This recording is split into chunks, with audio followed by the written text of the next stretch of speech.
Greetings, YTPC. It's Peter Piper, the True Light, Evening Edition. It is Thursday evening, 1944 Eastern Standard Time, -4 UTC for my global subscribers, of which I have over 50 now, and I have you guys to thank for that. Thank you so much. My heart is warmed.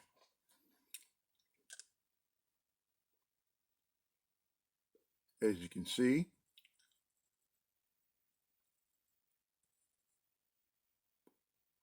my evening pipe is the Peterson XL 315 rusticated system pipe.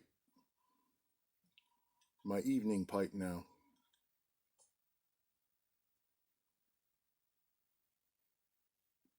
Pretty much reserve it for down here in the bunker after dinner.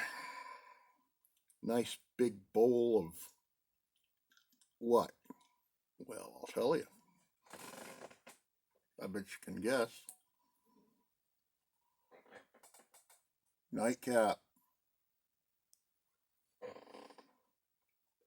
Formerly Dunhill Tobacco, now under the Peterson trademark.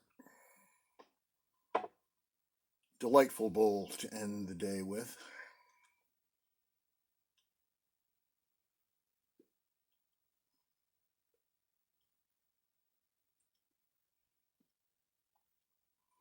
Pretty much spent my smoking day with my new can of Trafalgar, which came in the mail today, recommended me by Dale Piper. Shout out to Dale. Excellent content creator.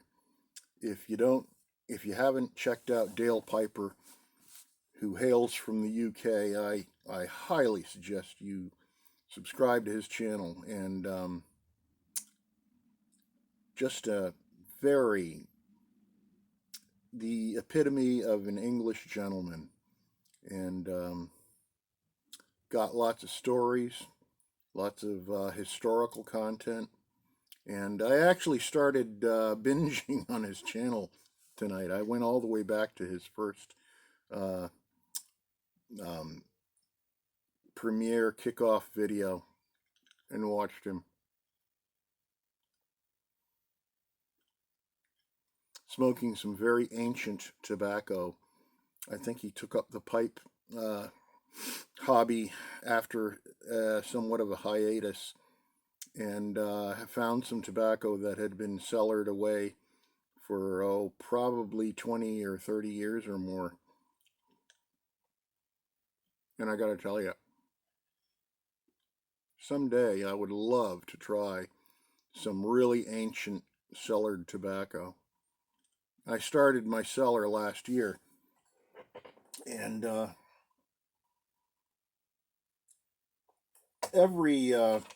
just about every tin of tobacco I buy, whether it's new or it's one of my favorites, I always cellar a small jar of it and date stamp it. And even if I leave this world, we can have a gaw at my funeral and sell it off at some point, I guess. Or my progeny can inherit it, I suppose, and keep it on a shelf. By then, pipe smoking will probably go the way of the dinosaur. I certainly hope not. And I'm encouraged by the number of young folk that have taken up the pipe hobby.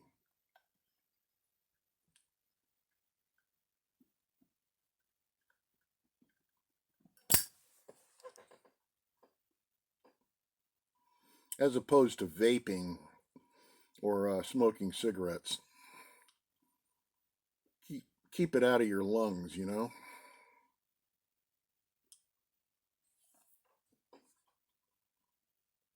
But the Trafalgar that I got today was it tastes almost exactly like John Cotton Smyrna, and it's a bit less expensive. You can get a 100-gram can. I won't call it a tin. I'll call it a can because it's like a little coffee can, whereas a tin is a little flat circular thing. For about $20. And with shipping, it comes about, 25, 28. I don't know. I had some credit on my account because when I picked it up from smokingpipes.com. I looked on cigar pipes and cigars. They didn't have it available, but Smoking Pipes had it, and I with my credit and everything like that, it cost me like less than $21, 20 and change, I think, shipping included.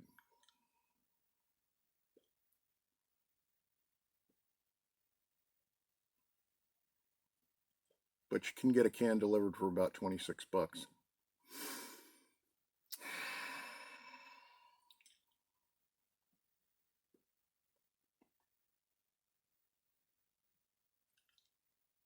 Lately, I've been staying down here and smoking bowl after bowl.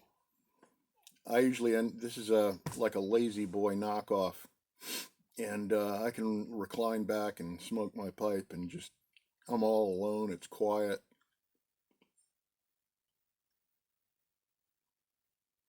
I can put on.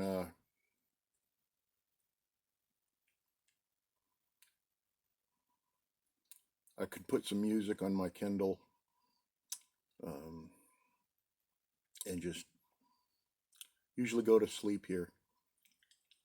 And it's not heated down here, and it's not too cold, but I got my blankie to keep me warm, and it's just real cozy.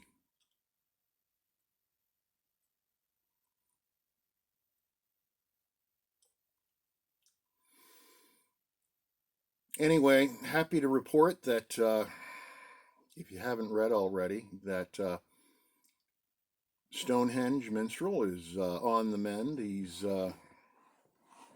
over the his fever broke. He's back to normal, and he reported to me that his experience with COVID-19 was less severe than most bouts with the flu or a cold.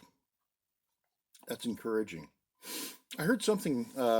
My wife told me that she heard on the news or some news outlet that your blood type actually is a factor as to the severity or whether you even get the COVID-19, or I suppose you'd be a carrier, but whether or not your immune system will fight it off.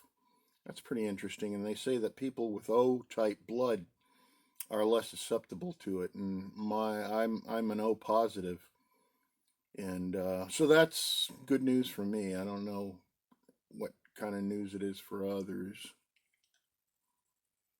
My wife's type A, and I have no idea what my son's blood type is, but that's the three of us here. Plus Lacey, the apricot standard poodle, who I will introduce eventually.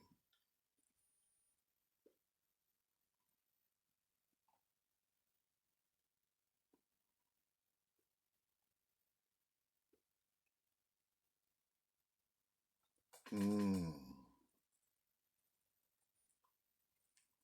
Love Nightcap. Real mellow blend. There's actually some perique in here, but it doesn't bother me. And the Trafalgar today was really good. I didn't get any bite from it whatsoever, and good. The Turkish really came through for me. The flavor of the Turkish, and it's hard to explain. Um, it is reminds in terms of colors. It reminds me of light brown as opposed to a black Cavendish or something like that, but a blondish, mellow, mild tobacco, but at the same time, such good flavor. A lot of people, shy away from mild tobaccos because they don't offer enough flavor, but man, you got to try Trafalgar or John Cotton Smyrna. Um, really good blends. Definitely two of my favorites. In the rotation, and I definitely like Balkan blends too. Yep. Having a little Kentucky bourbon tonight, chasing it with the Pellegrino mineral water. I drink a lot of this stuff.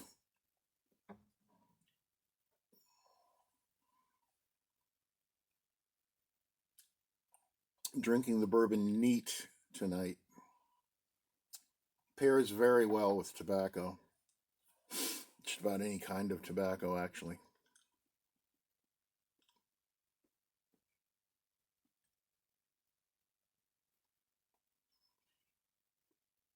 Mm. So, I'm wondering, based on my experience at BJ's Wholesale Warehouse, seeing a few empty shelves there, particularly in the produce department, as this event, this incident progresses, are we going to start to see food shortages based on supply chain and transportation and personnel that are available or willing to deliver supplies? I can't think of an event other than the onset of, say, a hurricane or a bad winter storm where, people rush to the market and stock up on food and toilet paper. Milk, eggs, and toilet paper, I think, are the three staples of storm related hoarding. But being that this is a prolonged event, are we going to get to the point where we can't buy food, or we run into an availability crisis? Excuse me.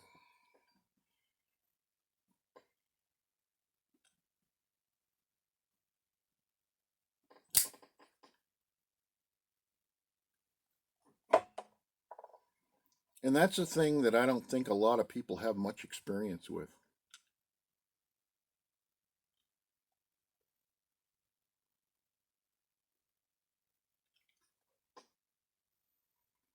I'm really appalled at the amount of food waste that we produce as a society.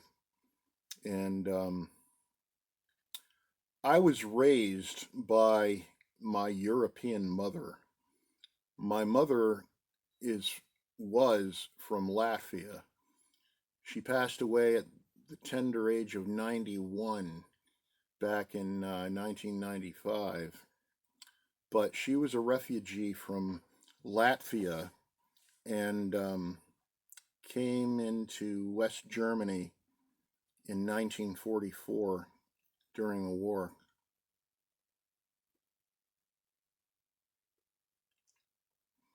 And lived in what they called DP camps, which I think were run by the Red Cross, for 5 years. And they experienced extreme food shortages.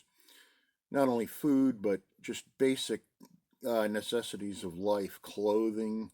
I remember my sister um, was born in Latvia, I think the same year my mom left there. Yeah, she was born in 44, as was my uncle. But he was born in Germany already, in the camp, and there were still bombings going on by the Allies.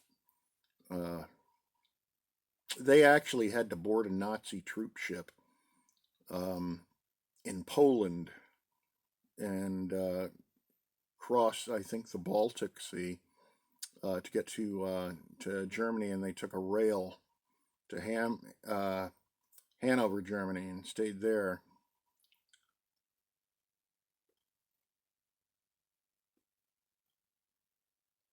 Of course, they were escaping the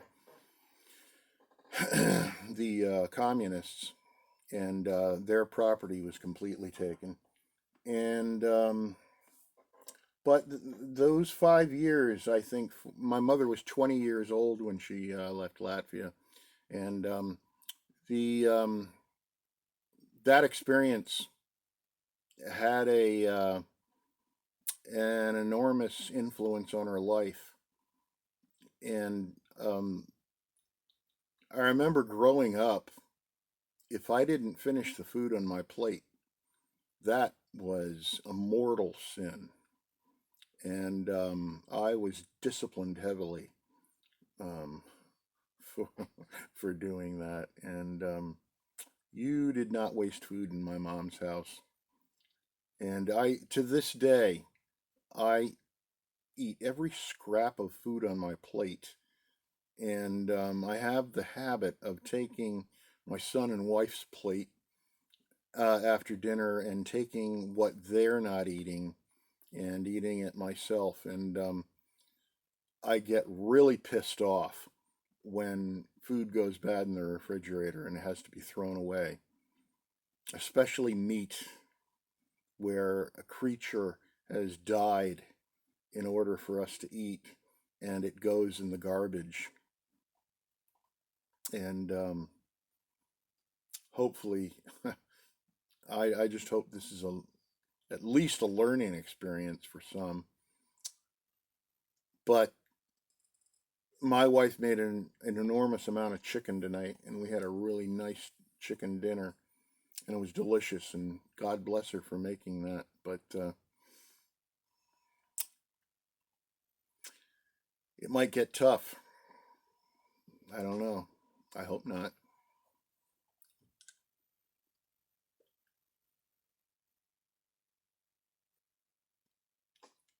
So that's my thought for this evening. Uh, hope you folks are doing well. Hope you're staying safe.